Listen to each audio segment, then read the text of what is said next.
Bueno, eso, bienvenidas y bienvenidos una mañana más a este curso, A esta cosa. a esta formación. Queríamos empezar también por una pequeña sesión de dudas, de resolución de dudas que os hayan quedado de las últimas dos sesiones. Dale. Lo de que hiciste al final de podar el manzano, porque... No solo el manzano. Bueno, todos, yo vi el manzano. Pues básicamente cuando tenemos una semilla que germina en el suelo, lo primero que hace la semilla antes de germinar en realidad es escanear el entorno. Y entonces, bueno, y hay algunos estudios que hablan de esto que son muy interesantes. Hay un libro, yo creo que ya os lo he recomendado, pero hay un libro de Stefano Mancuso que habla de la inteligencia y sensibilidad en el reino vegetal, que habla mucho de semillas y de cómo desarrollan, cómo él ha ido descubriendo la inteligencia de las semillas, ¿no? Y entonces cuando una semilla germina en el suelo, lo primero que hace es escanear sin germinar, luego germina, saca su primera raíz y esa raíz normalmente va bastante profundo, bastante rápido, que está buscando agua y agarre, ¿no? Y a partir de ahí empieza a sacar raíces laterales, el germen, tal, bueno. Y esto cambia un poco según la planta, pero es muy típico, es muy general, ¿no? Las semillas de árboles en general sacan una raíz profunda, rápido, que está como para escanear este suelo en el que va a vivir. Entonces, esa raíz tiene mucha importancia por muchas razones, también tiene mucha fuerza. Es como la materialización de esa capacidad de adaptación que tienen las semillas. Cuando compramos un frutal que ha germinado en una maceta... perdón, quieres decir sobre esto primero, ¿no? Bueno, Jaime ha dibujado aquí una semilla, los cotiledones, las primeras hojas, ¿lo ves?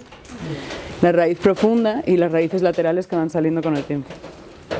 Es como el primer mes de una semilla. O sea, primero tenemos que comprender qué es lo que ocurre en la naturaleza para luego comprender el por qué ejecutamos una determinada acción para intentar buscar estas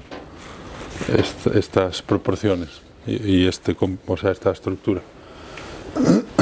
Semilla, como explicó Ana, normalmente hay, creo que lo dijimos, pero hay una relación parte aérea raíz, no en todas las especies es igual, pero puede llegar a 1,14, 1,15. O sea, normalmente hay una parte arriba, 3, 4, 5, 10 o hasta 15 partes abajo. Esa es una proporción natural. ¿Vale? Entonces esto pues nos dice algo. Esa es la locura de lo que ocurre en el suelo, ¿no? De lo invisible. Y aparte pues son raíces jóvenes, hipersensibles, y les puse esas manchas azules para explicar que las raíces, aparte de hacer esa prospección, lo primero que empiezan a hacer es a conectarse con diferentes microorganismos, normalmente llamados micorrizas. Bueno, hay algunas plantas que no hacen relaciones, pero a día de hoy sabemos que el 95% de plantas tiene relaciones con micorrizas de diferente género o tipo. Y ojo, porque con micorrizas, que es lo más conocido, pero también con bacterias y con otros Claro, microorganismos. Hay otras. Vale, sí.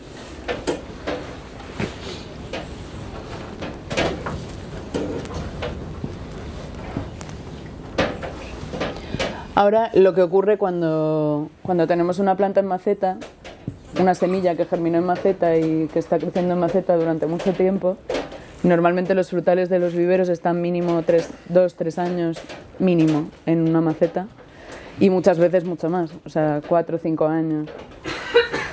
¿Qué diferencia veis? La proporción está invertida. La proporción está invertida.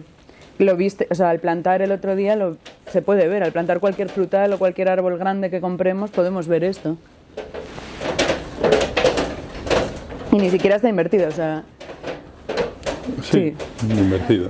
Es una locura realmente esto, ¿no? A efectos de adaptación, de adaptabilidad, mejor dicho, estos árboles y estas plantas vienen con muchos vetos, con muchas trabas.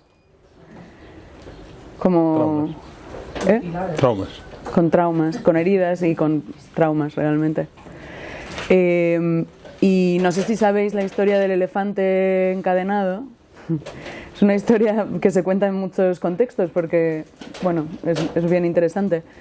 Es una historia de un elefante que cuando lo cogen cuando es pequeñito y lo encadenan, le ponen un grillete y lo encadenan a una pared. Y entonces el elefante intenta soltarse de la cadena, está mucho tiempo intentando soltarse, meses. Todos los días intenta soltarse y no consigue. No tiene suficiente fuerza para salir de ese grillete.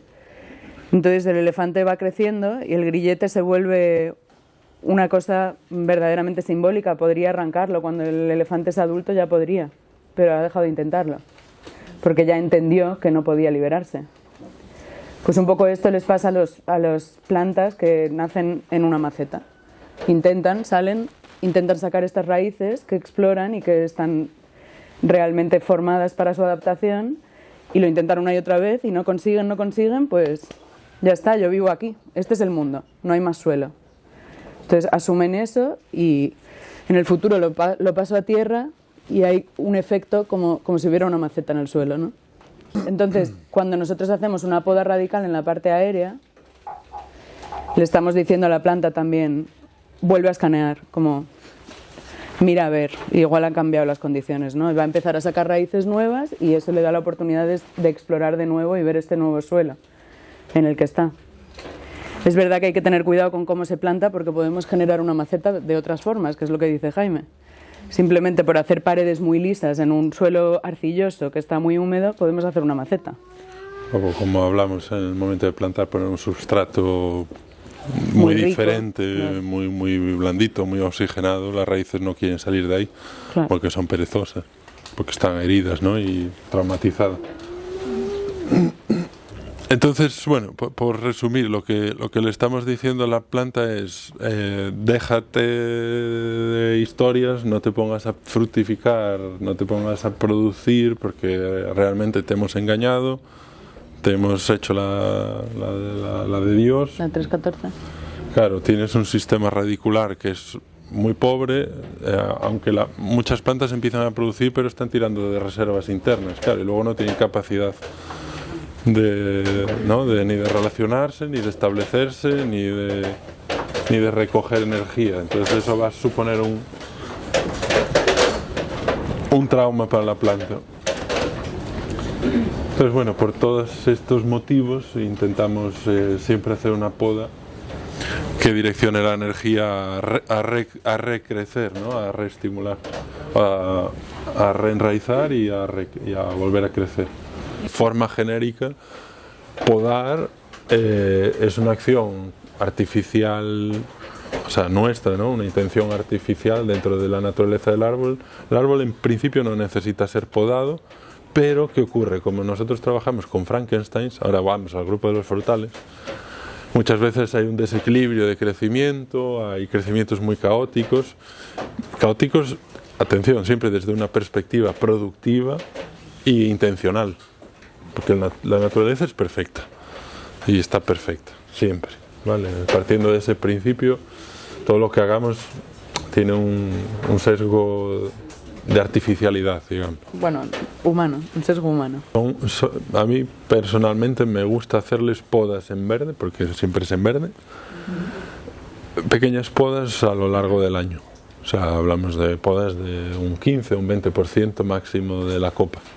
No podas muy radicales, podas más suaves, y siempre en verde, pues intentando buscar los momentos en el que va a cicatrizar bien, va a crecer bien, siempre intentando no intervenir mucho en el ciclo de producción, o sea, no machacarlo cuando ya tienen mucha fruta formada o floraciones muy formadas.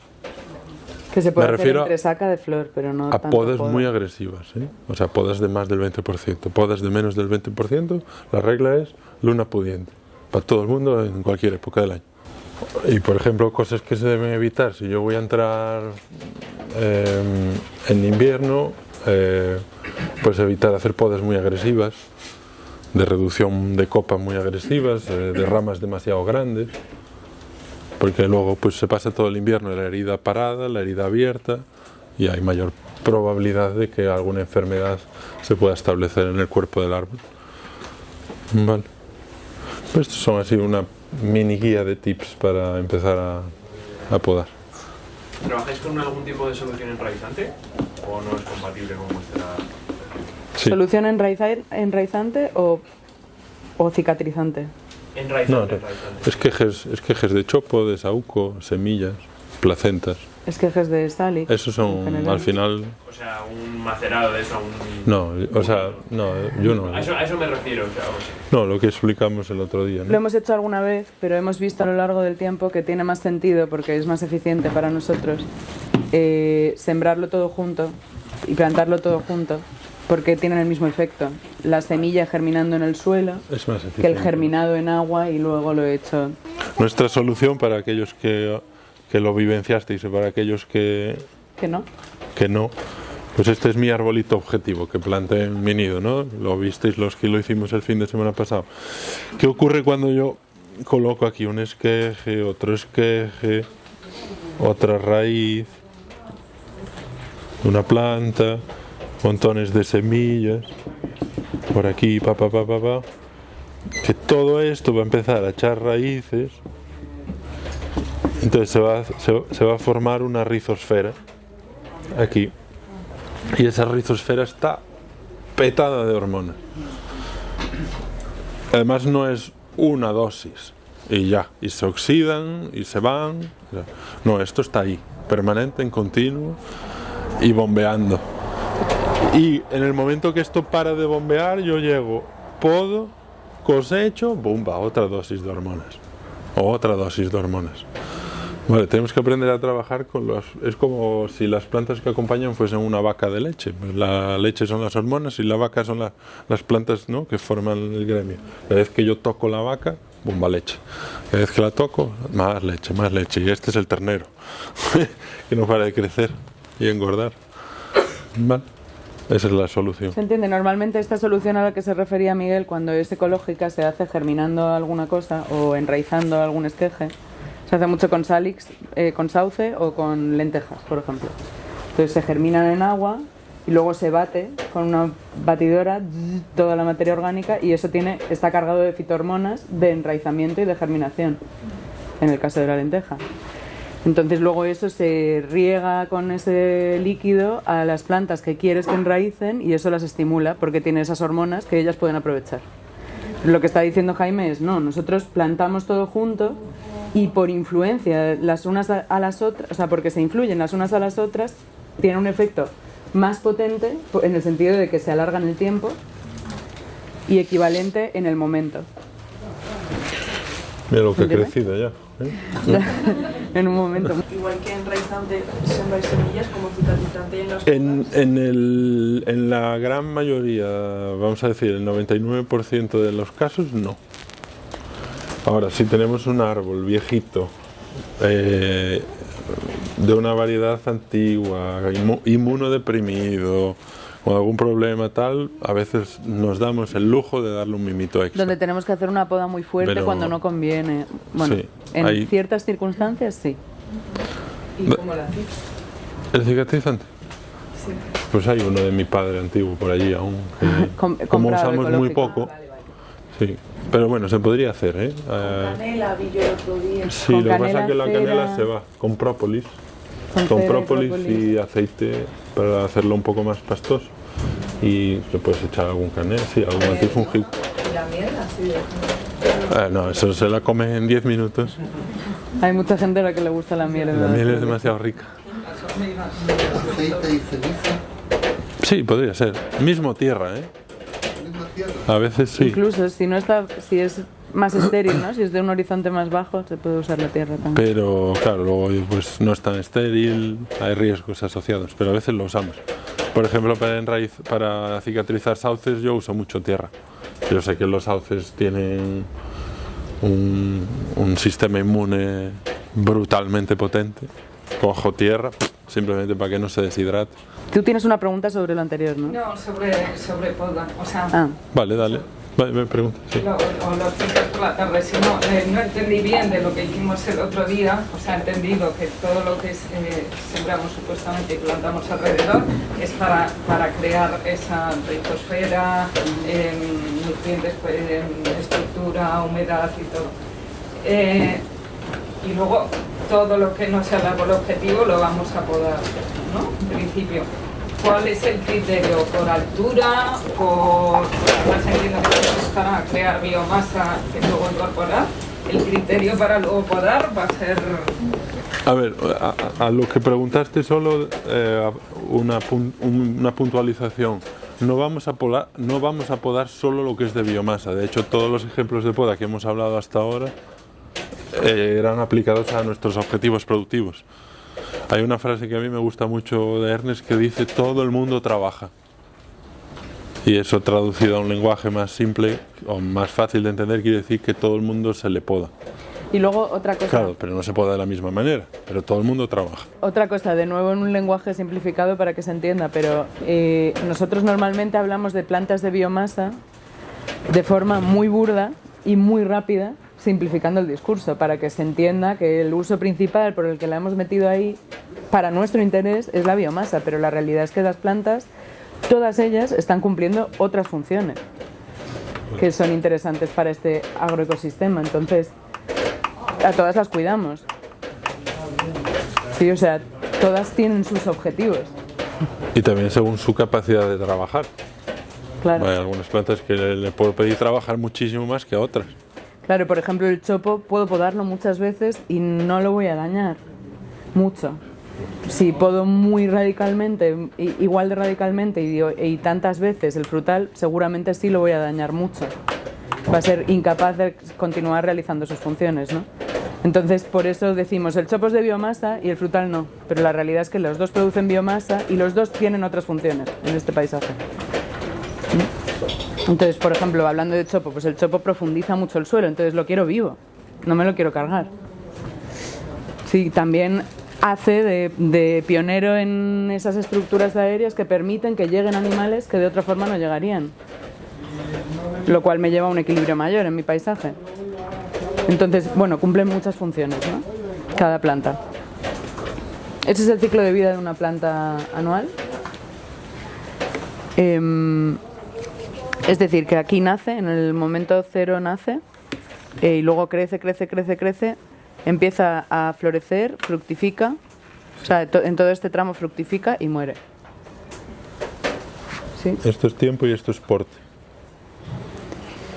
Entonces, en el caso de las plantas perennes, o sea, que viven más de un año, o más de 2 años, pongamos, su ciclo no acaba cuando fructifican, ¿no? Sino que en lugar de morir, pues acabaría ahí. Pero bueno, se parece mucho a la curva. Sí, recoge, digamos que para la fructificación recoge una parte importante de la energía que acumuló en el ciclo anterior. En el caso de las anuales recoge toda la energía que acumuló en el ciclo vegetativo para la fructificación, ¿no? ¿Se entiende esto? Vale. Entonces, este esquema que ha hecho Jaime aquí arriba representa ya no una planta, sino una secuencia, una sucesión de plantas, en donde esta puede ser una placenta, esta puede ser una secundaria, esta puede ser una secundaria clímax, un frutal y tal, y esta puede ser una clímax de las que viven 1000 años, ¿no? Una milenaria. Está súper simplificado, porque en realidad en nuestra secuencia tenemos muchos más ciclos de cada uno de estos momentos, ¿no? Pero bueno, entonces, los momentos óptimos para podar las plantas que queremos que estimulen al sistema, ¿cuáles serán dentro de este ciclo?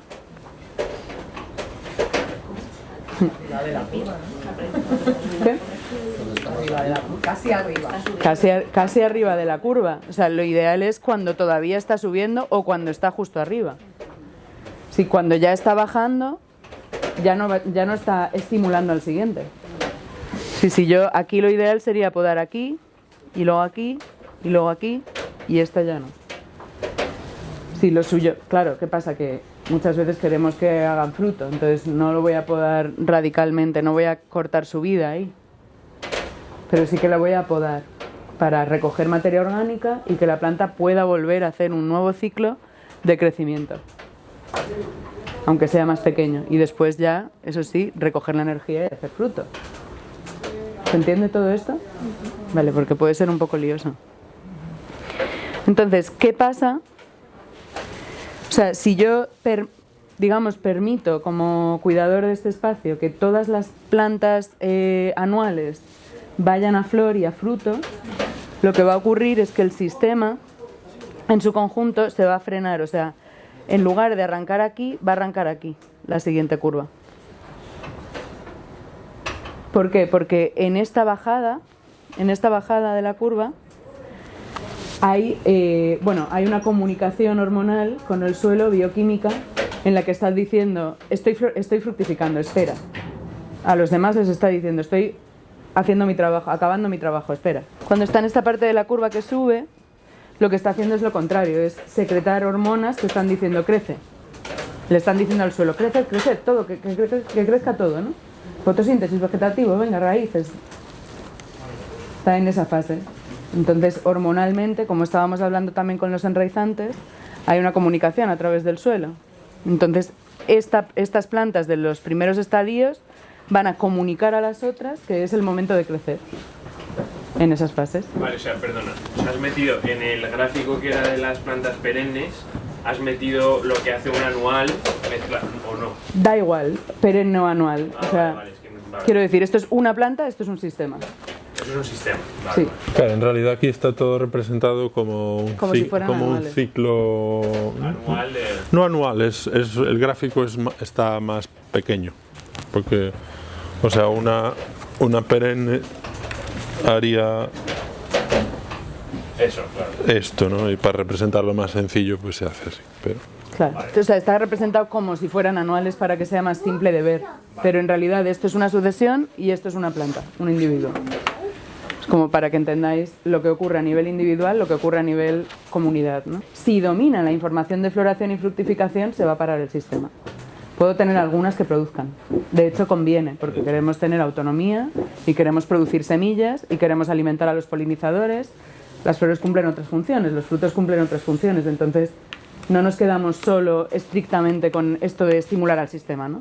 Y queremos comer también. Y queremos comer y queremos producir nuestra semilla para tener autonomía, para no estar el año que viene comprando otra vez. ¿Puedes recordar ejemplos de placentas? Sí, placentas son plantas anuales y bianuales.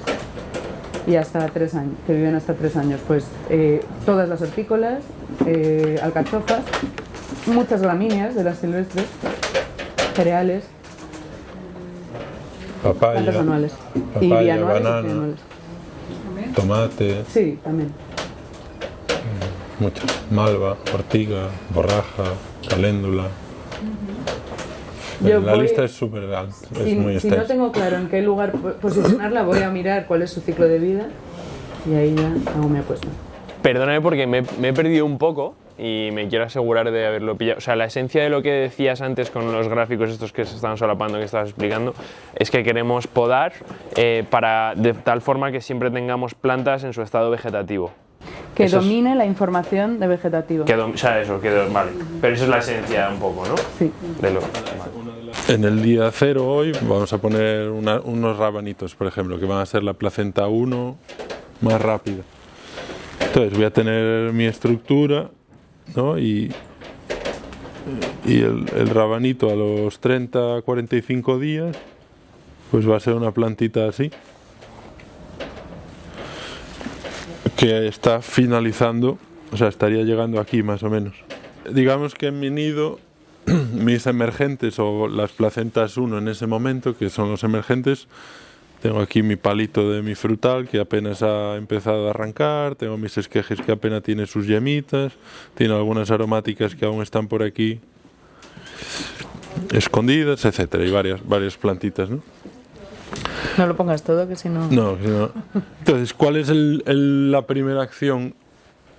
Como los rabanitos, digamos así, son los que cubren, los que en este momento, 30 días, 45 días, son los que tienen mayor relevancia de aporte fotosintético al sistema, son los que ejercen mayor influencia. Vale. Entonces, ¿qué podría hacer en este caso? Llego y cosecho este y me lo llevo para una ensalada. Llego y cosecho este, pero como ya estaba un poquito comido y no sé qué, y lo aporto aquí, muerto. Lo desenraiceo, ¿eh? Quité el rabanito porque me lo iba a llevar, al final no funciona, lo corto y lo dejo. y llego y dejo 3 y me voy. Ese es el primer manejo, un manejo típico. Luego a las 2 semanas o Un segundo, en este manejo estoy dejando espacio a las siguientes placentas para que empiecen a crecer Claro. en ese lugar, ¿no? sacaríamos este. Pum. Las que ya están plantadas, que todavía estaban más pequeñas, que ya pueden... Claro. Exactamente. Otras plantitas que vienen por detrás, porque aquí por detrás viene una col, viene una celga, viene un nabo, viene un puerro, viene, yo qué sé, una lechuga. La siguiente placenta, con el ciclo un poquito más lento que el rabanito. Entonces, ok, siguiente semana, ¿no? Estoy en el día 50 o día 55 y me apetece otra ensaladita. Entonces voy, bomba, este está precioso. Está gordito. Gordito tal, bomba, me lo llevo. Y solo quiero las raíces, entonces deposito las hojas aquí. ¿Vale? Pero estos dos que han crecido un poquito más lentos y tienen hojas muy tiernas, pues igual me cosecho la mitad de las hojas para la ensalada. Y también me las puedo comer. Y le hago una poda de hojas. Y dejo una parte. No, o sea, si yo hago un macro,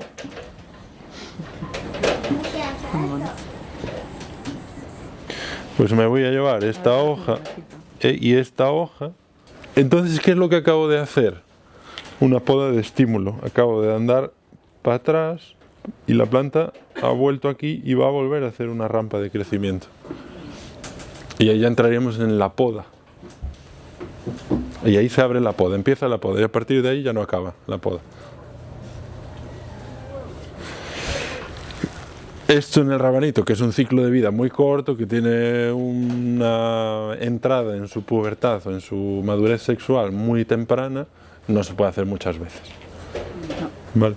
Entonces, lo que va a hacer este rabanito probablemente es empezar a sacar sus flores. Porque se caga un poco de miedo. Dice de repente, hostia. Hostia, que no voy a Me van a llegar, comer. que no voy a llegar. Entonces empieza a echar sus flores Tengo que cerrar ya. y se hace una tremenda de planta que en nuestro caso puede llegar a medir a lo mejor 1,5 metros y a lo mejor 1 metro de ancho. De un rabanito, y el rabanito se puede Pero llegar a depende del hacer contexto, ¿eh? del tamaño de una bombona de butano de esas de camping de ancho y a lo mejor medir pues unos 60 centímetros, Pero lo cual es también una planta brutal para descompactar. Tenemos mucha agua disponible. Donde no hay tanta agua no se hace tan enorme. Pero se hace grande aún así. Sí, sí, Crece pero mogollón, sorprende, igual son ¿eh? 60 centímetros, 80, o sea... No, No. ahí ya la parte de raíz no está rica, Está rico pero los frutos. Claro. Los frutos cuando están verdes... Las vainas- flores también. Las flores también, pero las vainas cuando están verdes están buenísimas. o sea, las hojas las puedes usar para hacer una sopa. Las metes por el medio con otras cosas y nutren. Y luego lo que dice Ana, los vainas. pickles estos de vainas son deliciosos también. Y no hace falta ni hacer pickle, o sea, lo cortas eso y pica como más que un rabanito, es picantito así como wasabi, está súper bueno. En este caso, ¿no? La planta se puso a florecer y está empezando a pasar lo que hablábamos antes.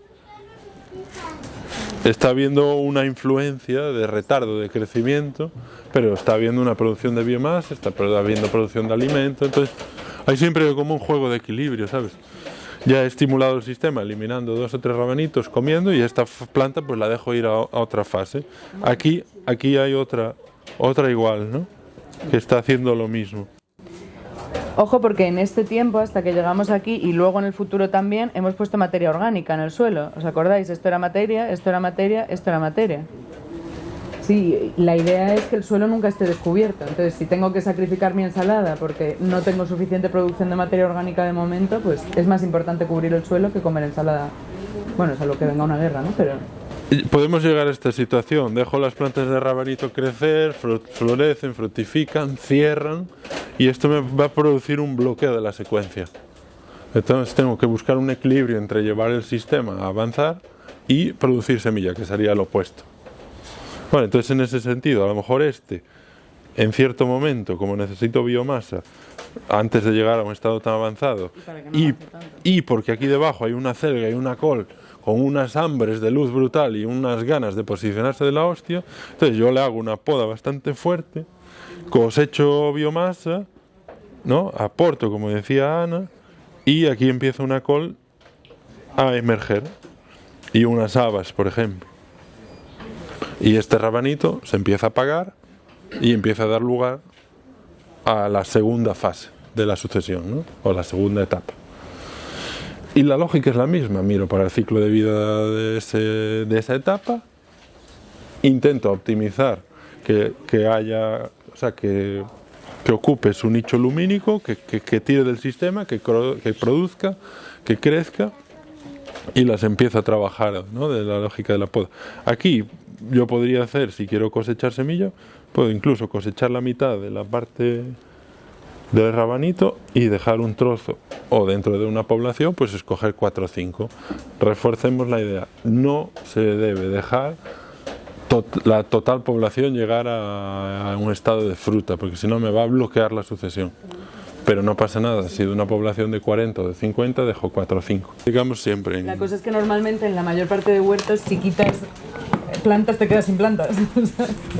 Entonces, pues lo suyo es compatibilizar o compaginar esta idea de la sucesión ecológica con la idea de huerto que tenemos hasta ahora, ¿no? ¿Se entiende? Si lo vemos desde... Si es a pequeña escala, si es a gran escala hay otros problemas, pero... Claro. Si lo vemos desde una perspectiva puramente energética, sin crear una imagen de la materia en nuestra cabeza, un nido vegetal al final es una esfera de energía que expande, en cierto momento se tiene que romper para expandir otra vez, en cierto momento se tiene que volver a romper para expandir otra vez, se vuelve a romper para expandir otra vez. ¿Entendéis esto? Y esto en realidad porque las matriuscas rusas. Porque queremos, y esto en realidad porque queremos acelerar el proceso para llegar a la siguiente fase. Si no, o sea, en la naturaleza esto ocurre también. Lo que pasa es que tarda mucho más tiempo porque se cierra ciclo, se estagna un tiempo, lo demás se frena y todo luego va a su ritmo, continúa arrancando, ¿no? O vuelve a arrancar. Y aquí nosotros somos seres internos que vive dentro de endobiontes, que ayuda a hacer esas rupturas aceleradas para que el sistema evolucione lo más rápido posible. ¿Sí? ¿Qué parte de todo esto contradice o aporta un crecimiento de la permacultura? ¿Cuál es la diferencia que puede haber entre la permacultura y nido? No hay diferencia en realidad. Lo que pasa en la permacultura, o no es lo que pasa en la permacultura, lo que ha ocurrido a lo largo del tiempo es que algunas personas en la permacultura no comprendían bien el funcionamiento sistémico de la parte vegetal, o sea, cómo se vinculaban las plantas. Claro, yo creo que esto es uno de los grandes aportes de la sintropía, es comprender cómo a través de ciertas acciones sobre la parte vegetal en determinados momentos de su ciclo hay una influencia sobre las otras plantas que viven en el mismo sistema, en la misma rizosfera. En el panorama occidental degenerativo, la permacultura surge como una respuesta a un montón de problemas de desconexión del ser humano con su medio, ¿no? Y la agricultura sintrópica surge a su vez dentro de ese contexto en el que ya se ha creado este concepto de permacultura para volver a conectarnos, ¿no? Pero lo hace observando específicamente los ciclos naturales, la vegetación y cómo funciona, ¿no? Y luego está otra cosa, que es que en realidad todo este conocimiento, tanto el de la permacultura como el de la agricultura sintrópica, proviene de las sociedades nativas del mundo entero que nunca se desconectaron de sus paisajes. Que es otra historia, ¿no? Y luego se occidentaliza, se vuelve más digerible para la mente occidental, pero realmente eso surge de una comprensión mucho más profunda de que el ser humano es parte del paisaje, no está fuera, ¿no? No sé si eso te aclara o te confunde más, pero... ¿Esta práctica bebe de alguna práctica indígena que tenga en cuenta la sucesión también? ¿Sí? De muchas prácticas indígenas que tienen en cuenta la... O sea, el nido y el concepto de plantar a densidad y de manejo es algo que se hace en los pueblos indígenas. Es algo que ocurre en la naturaleza. El ser humano como animal natural solo se ha mantenido en las sociedades indígenas. Lo que sí hay, ya cada vez más hay registros de cómo las poblaciones humanas han transformado paisajes, bueno, creo que os lo dije en la primera sesión, pero que a través de software especializados en ver patrones vegetales se ha visto desde imágenes aéreas que el Amazonas fue cultivado en un alto porcentaje, se cree que de un 60 a un 90%, o sea, no se sabe exactamente cuánto, porque es muy grande y muy difícil de analizar todo, pero se cree que entre un 60 y un 90% del Amazonas fue cultivado por humanos. Y luego sobre esa matriz cultivado por animales, por supuesto, y por las condiciones naturales, ¿no?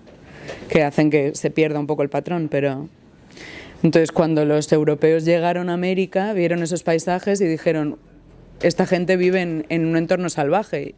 No supieron comprender los jardines que estaban viendo. Me encantaría que comprendieseis un poco mejor cómo funciona la relación planta, raíz, suelo, micorrizas, microbiología y hormonas. Entonces... Complicado. No, no es difícil. Digamos, esto es una planta. Todos los días hay una energía potencial en forma de luz que la planta recoge, hace fotosíntesis. ¿Tienes el azul? Pone. Y aquí tenemos la rizosfera.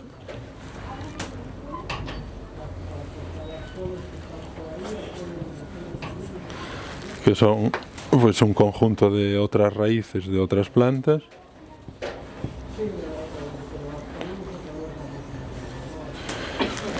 Y los interconectores, ¿vale? Toda esta comunidad de seres vivos que están ahí interconectando y viven de alguna manera vinculadas a la raíz, de forma interna, externa o en el medio, digamos así, entre el medio externo y el medio interno, recibe habitualmente, se dice, un porcentaje de la energía o de los azúcares que la planta es capaz de sintetizar en su día de trabajo. Digamos que el sol nace, hay 12 horas de luz, de esas 12 horas de luz se producen 12 unidades de azúcar y de esas, o 10 para ser lo más fácil, de 10 unidades de azúcar que se producen, 3 unidades la planta por hábito se las entrega a la rizosfera, a todos estos seres, a cambio de ciertas funciones que la rizosfera le dan a la planta. Entre ellas, pues protección, sistema inmune, aporte de minerales, aporte de metabolitos, etcétera, una serie de cosas. ¿Qué es lo que va junto con ese azúcar? Hormonas. ¿Por qué? ¿Por qué la hormona va en el azúcar? Porque es información. Al final es un fluido que es agua con azúcar, con otras moléculas que le dicen a la rizosfera, oye, necesito más cromo, necesito más magnesio, necesito más selenio, necesito más agua, necesito... ¿Vale? Entonces hay una comunicación constante entre la planta y la rizosfera. Y esa rizosfera, como está conectada entre varias plantas, también hay una comunicación entre ellas. Entonces, si esta planta necesita más agua y esta necesita más de no sé qué, a veces se da mediación, pero se da intercambio de elementos, ¿vale? ¿Qué ocurre cuando nosotros hacemos podas como la del ejemplo del rabanito, donde nos llevábamos la mitad de sus hojas? Que esta planta entra en un momento de crisis momentánea y en vez de darle 3 monedas le puede llegar a dar 7 u 8 monedas de azúcar con información a la rizosfera. ¿Por qué? Porque básicamente, de forma muy resumida, lo que le está diciendo es: acabo de perder mi capacidad de producir y os doy todo lo que puedo, todo lo que tengo, tira de reservas. Por eso es muy importante no sobrepastorear, por ejemplo. El pasto se degrada cuando se sobrepastorea porque se rompe las reservas de la planta y la planta no puede mandar esa señal para hacer un rebrote efectivo. Vale. Entonces, en todas las plantas funciona parecido. La planta entrega un porcentaje mucho mayor, aquí aumenta la actividad brutalmente e inmediatamente hay un efecto espejo. Inmediatamente, a veces tarda unas horas, a veces tarda unos días pero es muy rápida la reacción. O sea, los microorganismos reciben un chute de energía, digamos, entonces se reproducen o se reproducen sus funciones y entonces se vuelven a la planta y le dicen, bueno, ¿qué necesitabas? Venga. Ahora para ti. Entonces hay un tipo de poda, aquí tenemos un granado y aquí tenemos un chopo. El chopo no es solo una fuente de materia orgánica que va a quedar depositada en superficie, que también, pero ese es el subproducto. Lo más valioso y lo más importante es el azúcar que es capaz de inyectar todos los días y el azúcar que es capaz de inyectar bajo una poda de estímulo del chopo. Porque yo le corto simplemente unas ramitas, unas puntitas de forma estratégica y pasa de dar un 30% a dar un 80%. Y ese 80% de azúcar hace aquí una explosión de bioactividad que va a devolver a toda la rizosfera. No solo la va a devolver al chopo. Y que podemos ver en cuestión de días cómo el granado saca nuevas hojas, por ejemplo, si está en el momento óptimo. Esto en los cítricos es maravilloso. Los literalmente en días. Hablan muchísimo. Para mí, vamos. Hay otras plantas que le hablan a... Porque hay una conexión entre todos ellos, es una comunidad, no están desconectados. Entonces yo estoy estimulando a todos, no a uno solo. Esto es lo que se llama, que es lo que nunca se habla en poda, en cursos de poda convencional, que es la poda sistémica. De estímulo. Sistémico. Vale. La parcela es más o menos así, ¿vale? Más o menos. Más o menos. El otro día empezamos a hacer, creo que son 4 o 5, ya no recuerdo bien. Hicimos una serie de líneas y nidos. Lo estoy haciendo esquemático, no exacto. Existen estos nidos.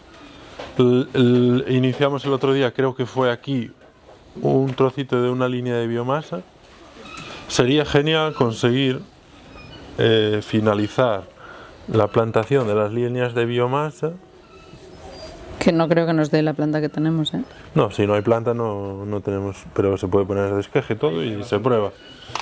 Entonces, ¿qué habría que hacer? Habría que generar esquejes y habría que empezar a plantar pues esquejes. Y si hay algo de planta, pues planta. Aquí en este contexto mayoritariamente pues árboles de biomasa. El otro día hicimos una lista. Las adelfas podrían entrar, el saúco, el chopo, el ailanto, el olmo. El olmo no lo sé. Sí, el olmo. Sí. Súper. Pues olmo, fresno, plátano, Vale, entonces eso sería guay que quedase hecho. En cada uno de estos niditos también se le puede poner alguna semilla de placenta, si se quiere o no. La realidad es que el contexto allí tiene muchas plantitas. Entonces ya va a tener placentas adventicias. Entonces no es obligatorio cultivar. Si queréis probar en alguna, en los nidos tenemos que poner. Claro. Ahora, en estos nidos, es el sitio donde podríamos colocar todas estas semillas que hemos traído de fruta. Entonces, en un nido muy pequeñito, pues hay ciertos sectores.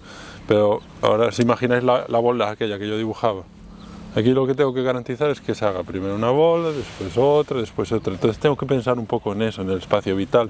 Ah, la bola era a lo vertical. Yo tampoco. Claro, eran 3 dimensiones. Es un domo. Ya decía, yo digo, ¿cómo llega? Aún pensáis en plano, ¿no? Entonces eso, ¿cuál es la regla de oro para sembrar una semilla, Ana Sosa? Que tú lo sabes bien, seguro. Pues la semilla se tiene que enterrar tanto como ocupa la propia semilla. Máximo el doble. Dejarle una semilla. Por favor. Pásame un aguacate, que es la más fácil de pasar. Entonces, si quiero sembrar esta, pues máximo esta profundidad. Es una norma general y no en todos los casos es necesario hacer esto, pero nos sirve como norma general porque la mayor parte de semillas, si las enterramos mucho más, no pueden salir. Si las enterramos mucho menos, se quedan demasiado en superficie. Pero ¿qué pasa si yo coloco los árboles que son más dependientes fuera del cuerpo, fuera del útero? La probabilidad de que mueran es mucho mayor porque no van a tener la protección. Entonces, normalmente en la periferia colocamos especies de crecimiento más rápido. Y más rústicas. Más rústicas. Y o sea, la almendra, por ejemplo. Corto. No, aunque sea un poco más largo. O sea, la almendra, por ejemplo, si quisiera ponerla en en el borde del nido, que sería una opción. Un palito y señalas. Que sería una opción, lo pondría en el borde del nido, pero siguiendo la futura línea, ¿no? O sea, aquí o aquí. Toma, profesora. Es que ahora estoy aquí, entonces Ya, aquí o aquí.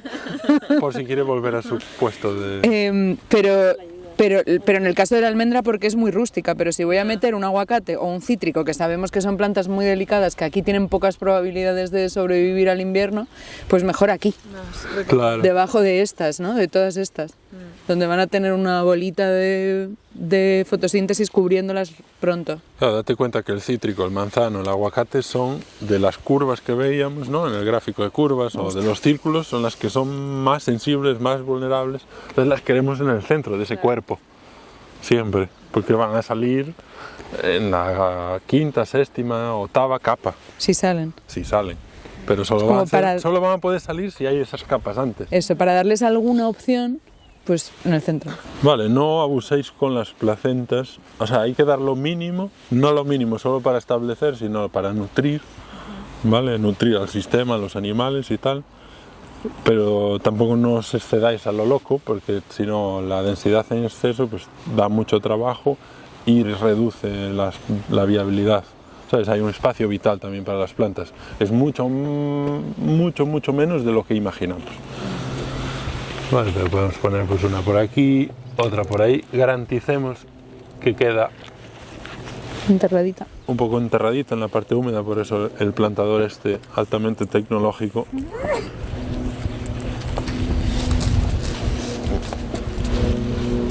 Pues otra aquí. Puedo poner, mira, se cayó aquí una. ¿Qué es esta semilla?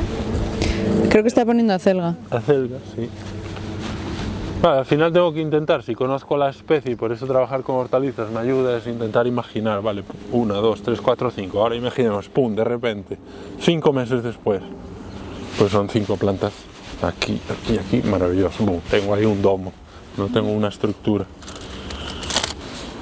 Entonces las coles, como la col es una semillita por si acaso, otra para mí, otra para los caracoles, otra para los conejos, otra para el primo del conejo, para el conejo el cuñado, el sobrino, el nieto, el otro y el otro y el otro. Vale, esta es una, para que todo el sistema esté satisfecho, tengo que poner 10 coles para conseguir una.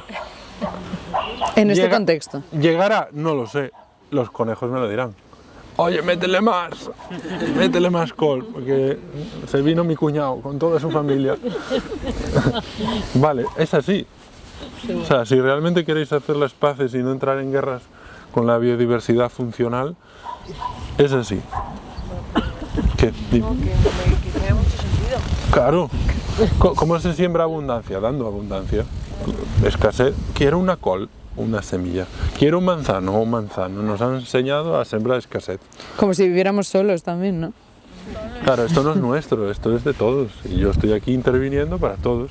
Vale, entonces, para una col, 10 coles por aquí. Para otra col, Sí. Luego saldrán varias. Bueno, 10 coles por aquí, claro. en principio saldrán varias ahí mismo. Y fijaros qué Luego maravilloso. yo puedo clarear o se las van a comer los conejos, Y van a venir probablemente. los conejos a manejar. Van a venir a trabajar conmigo gratis. Echarán sus cagaditas. Claro, y podan. ¿Y qué pasa cuando podan? Estimulan.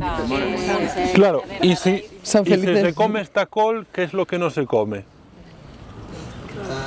La corteza del árbol que está allí solo y no hay nada más. Dice, qué cabrón este que solo pone un árbol. Quiere que venga a trabajar y me pone solo un árbol. Fijaros, ¿no? Que cómo cambia la historia. Vale, venga, esto. Hay que evaluar si hay que regar. Eso es lo importante. Evaluar si hay humedad, si no. Lo que no hay es que caer en la otra vez inercia. en el que hay que regar y hay que regar sí o sí. Eso yo creo que es el problema. Vale. Entonces, si tengo este lujazo de material, pues puedo Acercaos si queréis. dar una pequeña capa.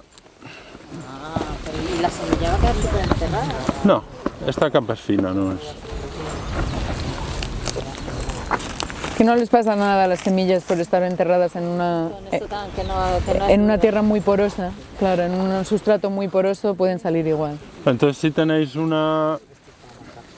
incluso lo ideal es no cubrir las hojas, ¿vale? Pero aunque se cubran un poquito, las plantas van a salir adelante, ¿vale? Y en este caso, ¿no hubiera sido mejor las semillas pequeñas?